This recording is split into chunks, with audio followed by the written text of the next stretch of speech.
उपस्थित धर्मनिष्ठ बंधुओं, माताओं एवं बहनों, जैसा कि आप सभी को पूर्व में सूचित कर रखा है कि आज संघ गौरव उप प्रवर्तक परम सेवा भावी पूज्य गुरुदेव श्री प्रेम सुख जी महाराज का 27वां पुण्य स्मृति दिवस ऐसे जैन सभा अशोक विहार के तत्वावधान में आयोजित किया जा रहा है। इसके 2 दिन के कार्यक्रम संपन्न हो चुके हैं और आज तीसरा आखिरी दिन है, जिसमें हमारे 2-3 कार्यक्रम हैं। गुणानुवाद है और लोगस्य का पाठ चल रहा है और कुछ सेवा के कार्य कल हो गए, कुछ आज हो जाएंगे। ऐसे हम 2-3 रूपों में इस कार्यक्रम को मना रहे हैं। पूज्य गुरुदेव के इस स्मृति दिवस पर मैं उनके जीवन के बारे में कुछ प्रकाश डालना चाहूँगा और मैं संक्षेप में आपको सारी बातें हल्के हल्के से टच करता हुआ आगे बढ़ूंगा और आप उसको सुनने का, समझने का, चिंतन करने का प्रयास करेंगे। पूज्य गुरुदेव श्री प्रेम सुख जी महाराज का जन्म उत्तर प्रदेश के वाराणसी, जिसे हम बनारस कहते हैं, काशी कहते हैं, जो चिंतामणि प्रभु पार्श्वनाथ की जन्म भूमि है, उस पावन भूमि पर तीर्थ नगरी में गंगा के किनारे उनका जन्म एक लक्ष्मणपुरा नाम के मोहल्ले में उनका जन्म हुआ और क्षत्रिय चौहान परिवार से संबंधित थे और उनके पिता मिलिट्री से रिटायर्ड थे, जिनका नाम था संत सिंह और माता का नाम था मिश्री देवी। और क्षत्रिय कुल की परंपराओं के अनुसार उनका जन्म होता है, माता पिता को हर्ष होता है, लालन पालन होता है और इस प्रकार बचपन का नाम लाल सिंह रख दिया गया है। बचपन बीतता है, स्कूल जाते हैं, लाड़ प्यार होते हैं, उम्र बढ़ती है, जवानी की दहलीज पर पांव रखते हैं। उस जमाने की व्यवस्था के अनुसार छोटी उम्र में विवाह करने की प्रथाएं थी और छोटी उम्र से अभिप्राय इतना है, 14 साल से लेकर 20 साल तक की उम्र में शादियां कर दी जाती थी। वो जमाना था। उस जमाने में उनकी भी शादी 18 साल 19 साल की उम्र के आसपास कर दी गई। शादी हुई, समय बीतने लगा।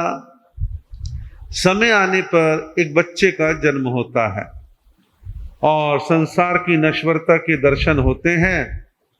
क्रमशः घर के अंदर वह महिला और उसका बच्चा, यानी पत्नी और बच्चा, बेटा, दोनों का कुछ ही समय के अंतराल में स्वर्गवास हो जाता है। कोई स्वयं जवानी में हो और उसके साथ ऐसा हो तो मन में एक अजीब प्रकार की प्रतिक्रिया पैदा होती है कि जीवन क्या है, संसार क्या है, जन्म मरण क्या है। तो मन उनका गुरुदेव का उद्वेलित हो गया और युवा लाल सिंह बार बार जन्म मरण के बारे में विचार चिंतन कर रहा है। मन घर में लगता नहीं है, मन एक ही है, कहाँ चला जाऊं, शांति प्राप्त हो। मन में अशांति है, बेचैनी है, परेशानी है।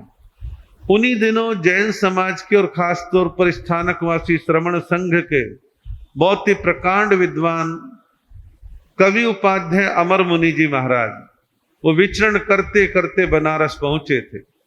बनारस में गंगा के घाट पर, क्योंकि चोटी के विद्वान थे, गंगा के घाट पर उनके प्रवचन होते थे और प्रवचन होते थे तो दुनिया प्रवचन सुनने के लिए आती थी। जैन समाज सहित जैनेतर समाज भी उन प्रवचनों को वहां पर गंगा के घाट पर सुना करते थे।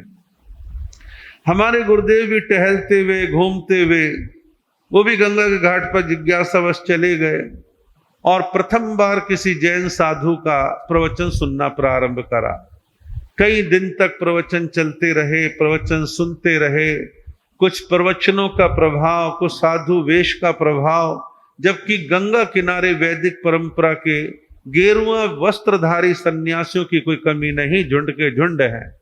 लेकिन कई बार उनकी हरकतें, लड़ाई भिड़ाई, सुल्फा, गांजा और नशीले पदार्थों सेवन करते उनकी हरकतों को देख के किसी का मन जल्दी से बनता नहीं।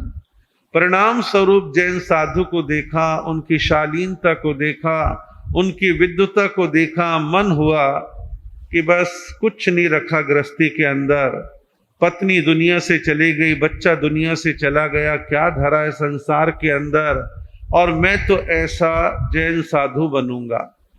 ऐसा मन में ख्याल पक गया, बन गया, जम गया। और एक दिन मौका लगा के कवि उपाध्याय अमर मुनि जी महाराज जहाँ विराजमान थे, वहां जाके निवेदन करा कि मेरा मन आपकी तरह साधु बनने का है। तो कहा भाई, जब तक घर वाले आज्ञा नहीं देते हमारे यहाँ दीक्षा नहीं देते। तुमने अपने माता पिता घर वालों से आज्ञा ली है क्या?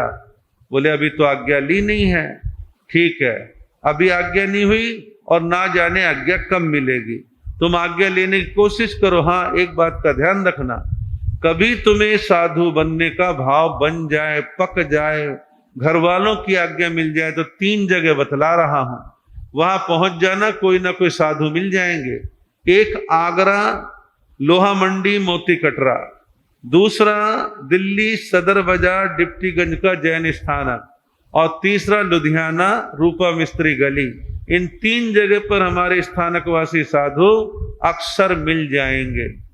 बस इतना कहा, कवि जी महाराज ने 1-2 दिन में विहार कर दिया, बात खत्म हो गई।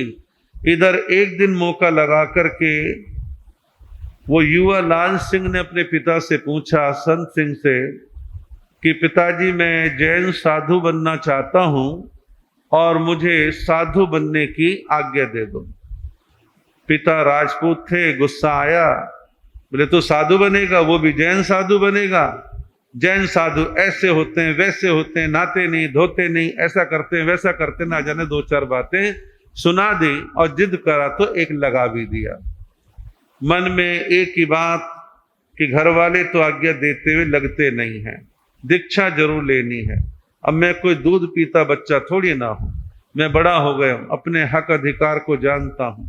मन में निर्णय किया और ट्रेन में बैठे और दिल्ली रेलवे स्टेशन पहुंच गए।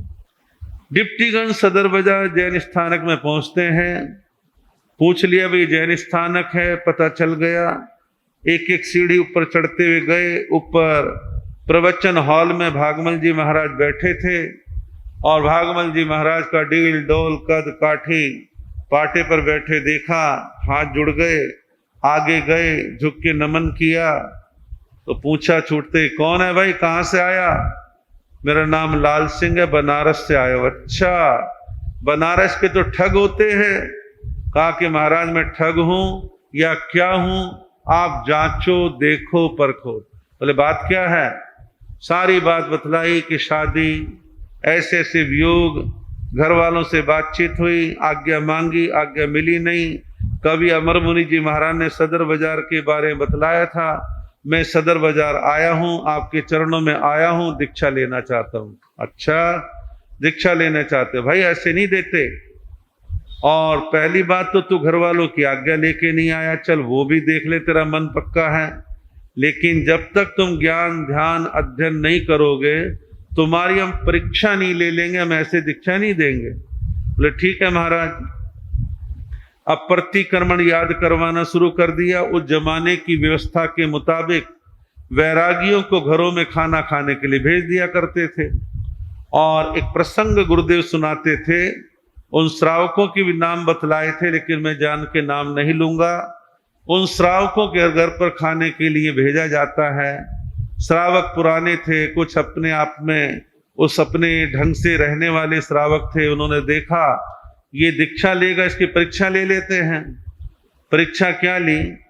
एक दिन साग सब्जियों में नमक मिर्च मसाले ज्यादा डाल दिए, जान के डाले। अब वो गुरुदेव ने भागमल जी महाराज ने कहा, देखो तुम वैरागी हो, खाना झूठा नहीं छोड़ना, और खाना झूठा छोड़ो अच्छी बात नहीं होती है। खाना जो थाली में आए वो खाना है।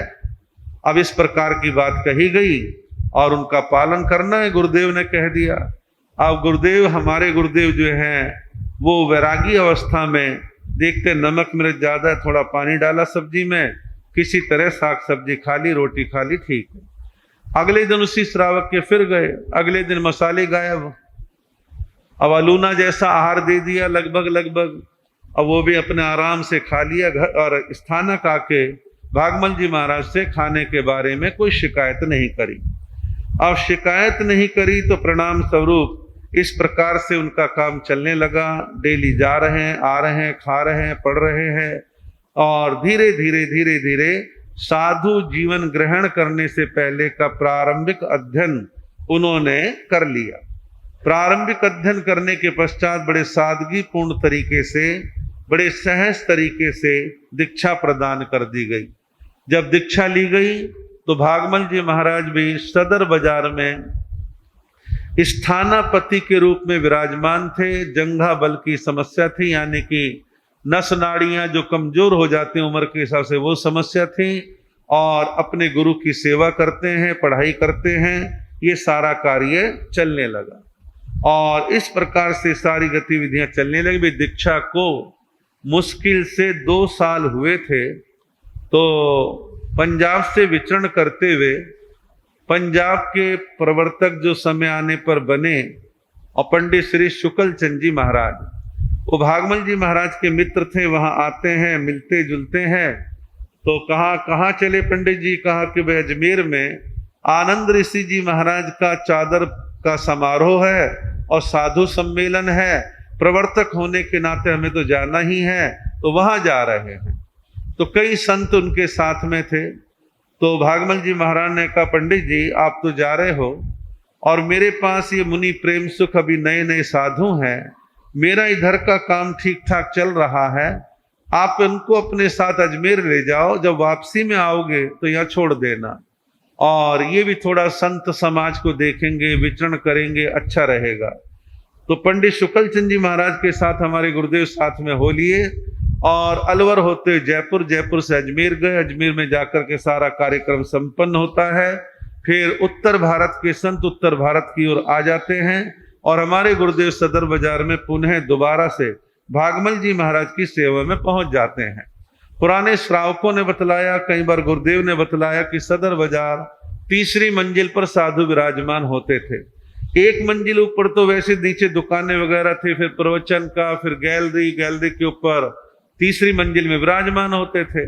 तो इस प्रकार 3री मंजिल में भागमल जी महाराज रहते थे। उस जमाने की व्यवस्थाएं अलग थी, आज काफी कुछ चेंजेस है।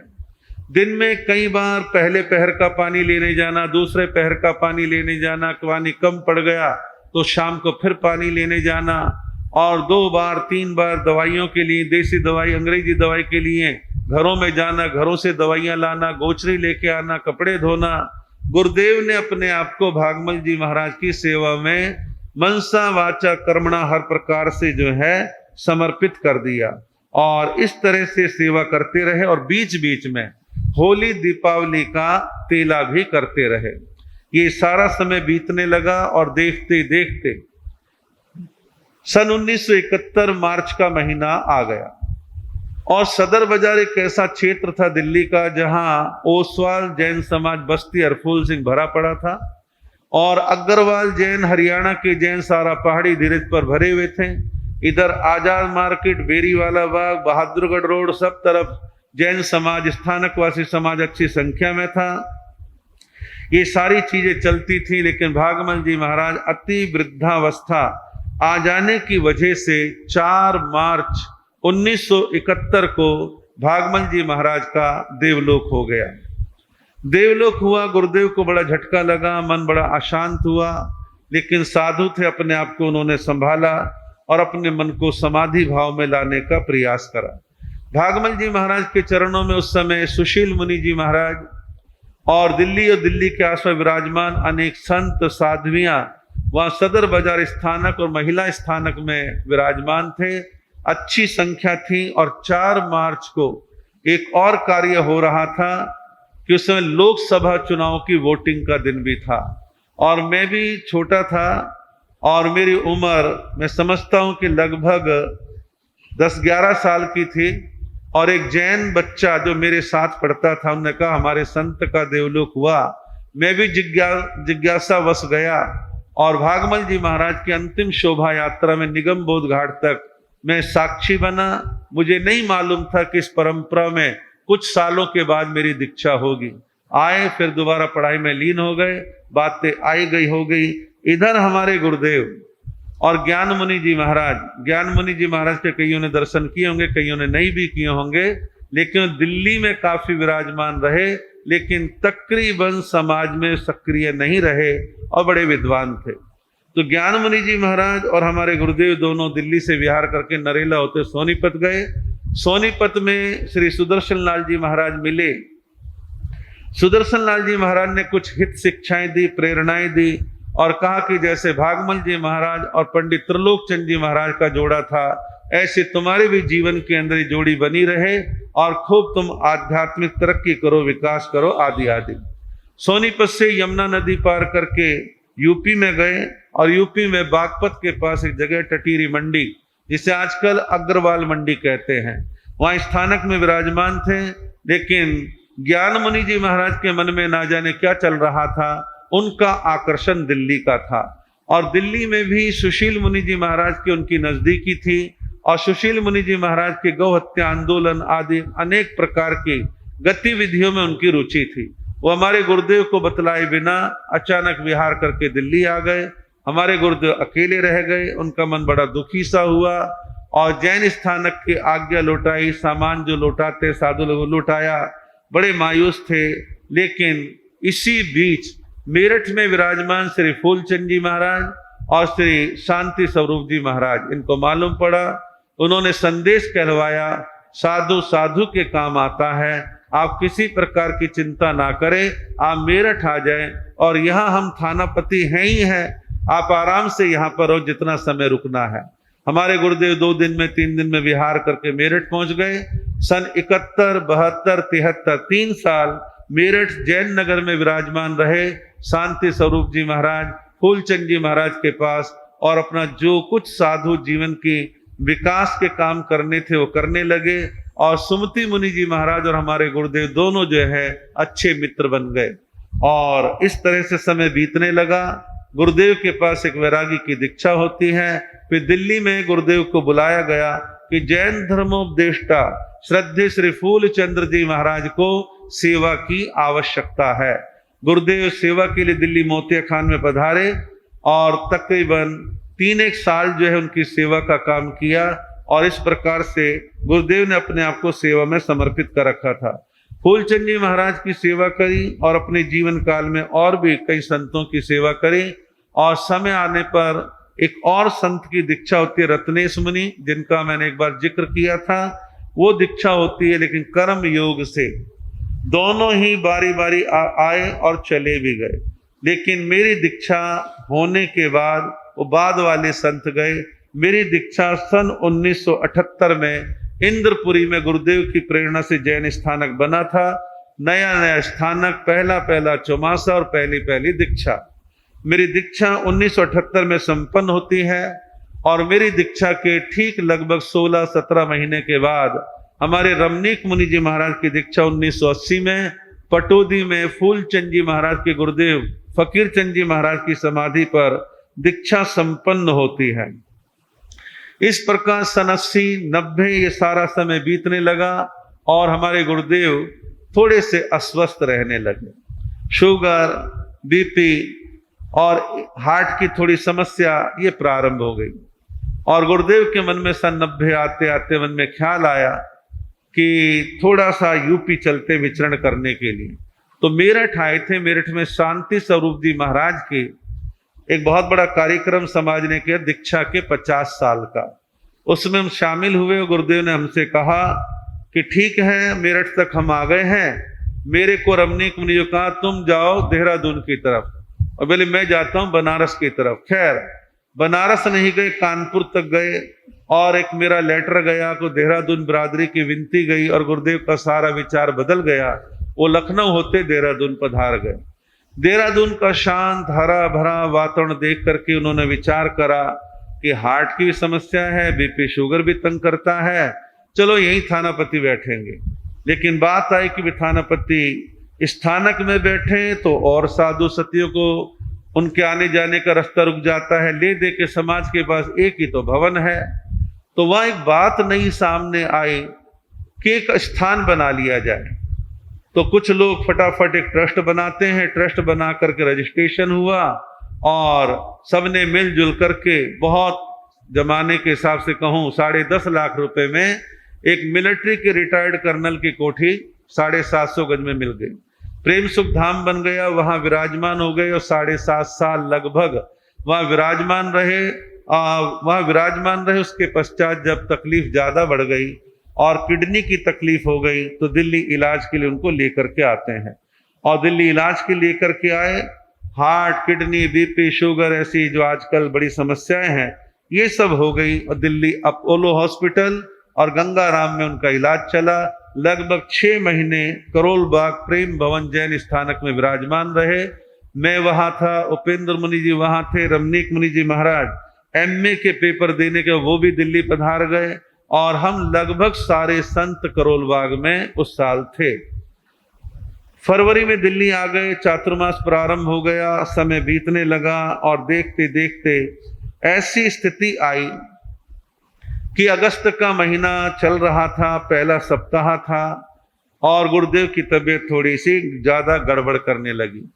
डॉक्टरों का इंतजाम बहुत अच्छा था, इलाज बढ़िया मिला, हर तरह की सुविधा संघ सेवा में, और जो गुरु भक्त थे वो अपनी सेवा में लगे हुए थे, किसी तरह की दिक्कत नहीं थी।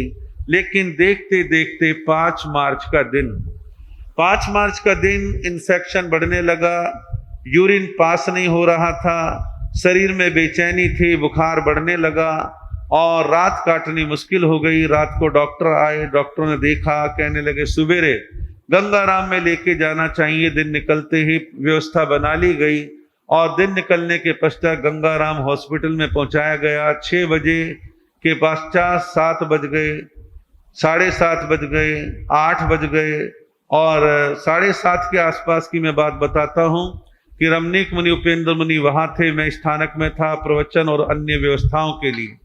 मैं वहां पर था। वहां पर हॉस्पिटल में क्या होता है कि गुरुदेव ने रमनीक मुनि जो कहा, बात सुनो, मेरा ज्यादा समय नहीं है और तुम मुझे कपड़े बदलवाओ और मुझे संथारा दो।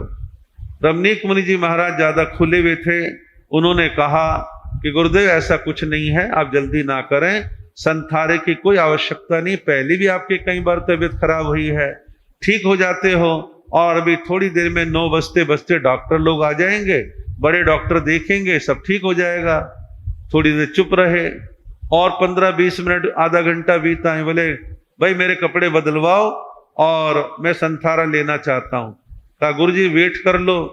थोड़े नाराजगी में कहा तुम वेट की बात, समय समय की बात कर रहे हो, जल्दी कराना कराओ नहीं तो मैं संथारा ले रहा हूं। जब गुरु ने सख्ताई से कहा तो उनके वस्त्र बदलवाए गए और 5-7 मिनट कपड़े बदलवा कर संथारा दिया गया। 20 मिनट के बाद देवलोक गमन हो गया। भाव कहने का ये है कि ऐसा उन्होंने जागृत अवस्था में तो संथारा लिया और अपने आप के जीवन को धन्य बनाया। अंतिम क्षणों में उन्होंने इस प्रकार की स्थिति देखी और अंतिम समय का दृश्य बड़ा प्रभावशाली था, शासन प्रभावना का था। जैसे ही ये समाचार करोल बाग से पूरे देश और दिल्ली में जाता है, जहां प्रवचन चल रहे थे प्रवचन बंद होने शुरू हो गए, सूचनाएं देनी प्रारंभ करी और करोल बाग में भीड़ जमघट होना शुरू हो गया और गुरुदेव का अंतिम संस्कार निगमबोध घाट में किया गया और दिल्ली के काफी मात्रा में भक्त लोगों ने बैंड बाजे बुक कर डाले और 1-2 ऐसे भी लोग आए जिन्होंने कहा सामान्य लकड़ी नहीं लगानी, सारी चंदन की लगानी है। सारी चंदन की लकड़ियां जो विधि होती है वो किया। अंतिम समय में भीड़ इतनी थी कि दिल्ली पुलिस के उच्च अधिकारी बेला रोड पे कहते हैं, निगमबोध के पास जो जगह है बेला रोड पे कहते हैं कमाल है, ये कौन से साधु सन्यासी हैं जिनके स्वर्गवास पर इतनी भीड़, इतना जमघट है। और बड़े शान के साथ, पूरे सम्मान के साथ संपूर्ण समाज ने उनके प्रति अपनी कृतज्ञता व्यक्त करते हुए उनके प्रति अपना आदर मान सम्मान जो है वो प्रकट किया। अंतिम संस्कार होता है, बातें रह जाती हैं, जीवन में खूबियां बहुत थी। एक प्रसंग बतलाता हूं मैं आपको। आचार्य आनंद ऋषि जी महाराज के मन में एक मंथन चल रहा था कि मैं अपना उत्तराधिकारी किसको बनाऊं, मेरे बाद मेरी गद्दी पर कौन आएगा। तो स्वाभाविक बात है कि कहीं ना कहीं थोड़े मत दिखाई देते हैं। कोई ए को समर्थन दे रहा था, कोई बी को समर्थन दे रहा था, कोई सी को समर्थन दे रहा था। हमारे गुरुदेव ने एक छोटा सा पत्र बाई हैंड जो है आचार्य आनंद ऋषि जी महाराज के पास पहुंचाया कि आचार्य प्रवर, आप संघ के मालिक हैं, आप आचार्य हैं। ऐसा है कि कल के नव दीक्षित को भी यदि आप आचार्य पद के लिए चुन लेंगे तो मैं उनका भी वही सम्मान करूंगा जो आपका करता हूं। अर्थात मेरा समर्थन आपके प्रति है, आप जिस मर्जी को चाहें आचार्य पद के लिए चयन कर लें, मैं आपके निर्णय के साथ में हूं। ये जो जवाब है, ये जवाब ऐसा है जो साधु साध्वी श्रावक श्राविकाओं को अपने आचार्य के प्रति सदैव समर्पित रखना चाहिए। ये कांग्रेस बीजेपी हार जीत चुनाव वाले विषय नहीं होते, ये धर्म संघ है, ये चलते श्रद्धा और समर्पण से। तो गुरुदेव के जवाब से हम सबको ये प्रेरणा मिलती है कि हम ऐसी कोई कंट्रोवर्सी धर्म संघ में पैदा ना करें। आचार्य संघ का मालिक है, उसे विवेक है, ज्ञान है, अनुभव है, वो वक्त वक्त पर इंटरनल सब समाचार लेता है, तो उसके निर्णय के साथ में रहना चाहिए। इसी से संघ मजबूत होते हैं। ये तो बात कोई कितनी ही बना ले, क्या फर्क पड़ता है। हमारे गुरुदेव को सामायिक संवर जप तप आदि करने और करवाने का बड़ा शौक था। कुछ लोगों की ऐसी अनुभूति है जो मैंने भी कई बार देखा। आप अपनी कोई बात, कोई समस्या कुछ कहना चाहते हैं तो वहां आप सबसे पहले जाते ही 2 सामायिक 3 सामायिक जैसी आपकी सुविधा ले लो, और आप डेली का योग है तो आप डेली सामायिक ले लो। बड़े प्रसन्न भाव से हाल चाल पूछना, दुख तकलीफ पूछना, उसका समाधान देना, और इस प्रकार से वो सामायिक संवर तपस्या से बड़े खुश होते थे, यानी धर्म ध्यान से खुश होते थे। फालतू की बात बनाने वालों को कभी कभी व्यंग मार दिया करते थे। एक बार की बात है, मैं वहां था, दिल्ली की बात है, तो दरी पर काफी लोग बैठे हुए थे, संडे का दिन था। बोले कि आप ना सामायिक करते हो ना संवर करते हो, ऐसे आके दरी पे बैठ जाए जवाई आके बैठा है। अब तो कह लो जी हमें तो चुभने वाली बात कह दी। उनका भाव क्या था कि आप सामायिक संवर लेके बैठा करो, एक पंथ दो काज, प्रवचन का प्रवचन, सामायिक की सामायिक। ऐसी उनकी प्रेरणा जो है रहा करती थी। एक हमारे गुरुदेव को बड़ी टीस रहा करती थी, अपने आप के बारे में भी और हमारे बारे में सोचते थे। अपने आप के बारे में वो कहा करते थे कि भाई देखो, मैं तो दीक्षा लेते ही अपने गुरुओं की सेवा में लग गया, मैंने अपने गुरु की सेवा करी और जैन धर्मोपदेष्टा भागमल जी महाराज की सेवा करी, और मदन लाल जी महाराज के गुरु भाई थे रामचंद्र जी महाराज, जो यूपी के रहने वाले थे, अच्छी बड़ी दीक्षा के थे, सदर बाजार में थानापति थे। मैंने तो सेवा में अपना समय बिताया और मैं उसको भी अपनी पूंजी मानता हूं। मैं ढंग से व्यवस्थित तरीके से नहीं पढ़ पाया, तो मेरे लिए, और रमणीक मुनि जी महाराज, उपेंद्र मुनि थोड़ा बाद में बने, तो हमारे लिए वो कहते थे भाई पढ़ जाओ। मेरे मन में खेद होता कि मैं ढंग से नहीं पढ़ पाया। हमारी भी पुनवानी थी, गुरुदेव की कृपा थी, एक ऐसे विद्वान का योग मिला जिनका नाम था जेपी त्रिपाठी, जो जैन श्रमणोपासक सीनियर सेकेंडरी स्कूल के अंदर धर्म के टीचर थे। जैन धर्म बच्चों को पढ़ाते सिखाया करते थे, हफ्ते में 2 पीरियड 3 पीरियड लगा करते थे, और उसके भी एग्जाम हुआ करते थे, और बिना बोर्ड वाली कक्षा में उसके नंबर भी जुड़ा करते थे। इस प्रकार त्रिपाठी जी जैसे विद्वान, जिनको प्राकृत, संस्कृत, गुजराती, मराठी, हिंदी, इंग्लिश, कई भाषाएं आती, जैन शास्त्रों के जानकार, दिगंबर समाज के ग्रंथों के जानकार, वैदिक सनातन परंपरा के जानकार, आयुर्वेद के जानकार, ज्योतिष के जानकार, बड़े विद्वान थे और बड़े सादे थे। गृहस्थी साधु कह दो तो कोई अतिशोक्ति नहीं है। एक टाइम में 2 बनियान, 2 कच्छे, 2 अपने धोती, 2 कुर्ते, इससे ज्यादा नहीं, परिग्रह नहीं रखते थे। एक अटैची में सारा सामान आ जाए, इतना उनके पास सामान होता था, तो बड़े सहज थे। उन्होंने मेरे को, रमणीक मुनि जी महाराज को 15 साल पढ़ाया। जब कभी हम पढ़ने में प्रमाद करते थे तो गुरुदेव की डांट भी पड़ा करती थी।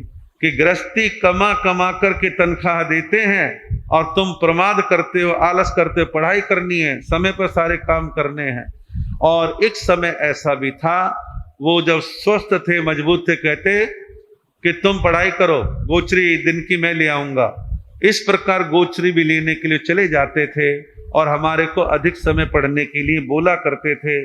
और उन्होंने इस प्रकार से इन चीजों का ध्यान रखा और उनको हमारे उपेंद्र मुनि जी महाराज ने उनके देवलोक गमन के पश्चात उनको एक नया शब्द दिया, गरीबों के मसीहा।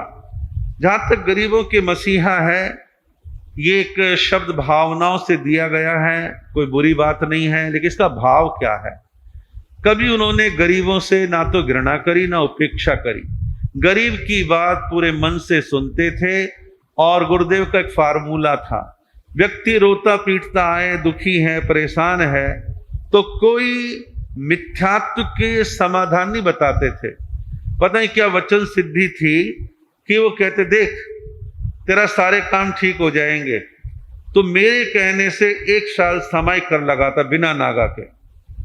किसी को बोलते कि तू 11, 21, 27 आइम बिल कर, तेरे काम हो जाएंगे, वो कहते थे और काम लोगों के हो जाते थे। होली दिवाली तेला करते थे, थोड़े बहुत यंत्र वगैरह स्वयं बनाते थे और दिया करते थे। लोगों को बड़ी श्रद्धा थी। सबसे बड़ी बात जो मैंने महसूस करी वो थी साइकोलॉजिकल बात। साइकोलॉजिकल क्या कि डॉक्टर बीमार व्यक्ति की बीमारी का हालचाल डिटेल में सुन ले और समाधान दे दे, मरीज आधा तो वैसे ठीक। गुरुदेव सामने वाले की समस्या सुनते थे, सिंपैथी रखते थे और जो धार्मिक समाधान संभव होता था वो बता दिया करते थे। फालतू मंत्र भी नहीं बताते थे, बस नवकार मंत्र का जाप कर, लोगस कर ले, उसे गर्म कर ले, बस फालतू चक्करों में नहीं डालते थे। परिणाम ये है, उनके पास जैन, अजैन और मैंने देखा बहु मात्रा में दिगंबर जैन समाज के लोग भी बहुत आते, श्रद्धा से आते थे। बहुत से दिगंबर भाइयों को उन्होंने प्रेम से कहा, भाई मुंह पत्ती लगा के समाइक करा करो। वो लोग भी मुंह पत्ती लगा समाइक करने लगे। गुरु ने कहा है, हमारे को करना है। और कुछ ऐसा बहुत सारे प्रसंग देखने में आते हैं, वचन सिद्धि की बातें भी उनके जीवन में थी जो मुंह से निकल गया। कई बार तो मेरे जैसे तर्कवादी और साइंस को मानने वाला भी कहता, क्या कह दी बात गुरुजी ने, ये तो मैं दूर दूर तक पूरी होती दिखाई नहीं देती। एक बार की बात है, किसी ने कहा महाराज 2 लड़कियां पहले ही हो गई और अल्ट्रासाउंड में फिर तीसरी लड़की दिखाई दे रही है, क्या मैं अबॉर्शन करना? अबॉर्शन नहीं करना, ये पाप बिल्कुल नहीं करना, और ये पाप करेगा तो मेरे पास आने की जरूरत नहीं है। बोले महाराज 2 बेटियां हो गई, महंगाई बढ़ती जा रही है, क्या करूं?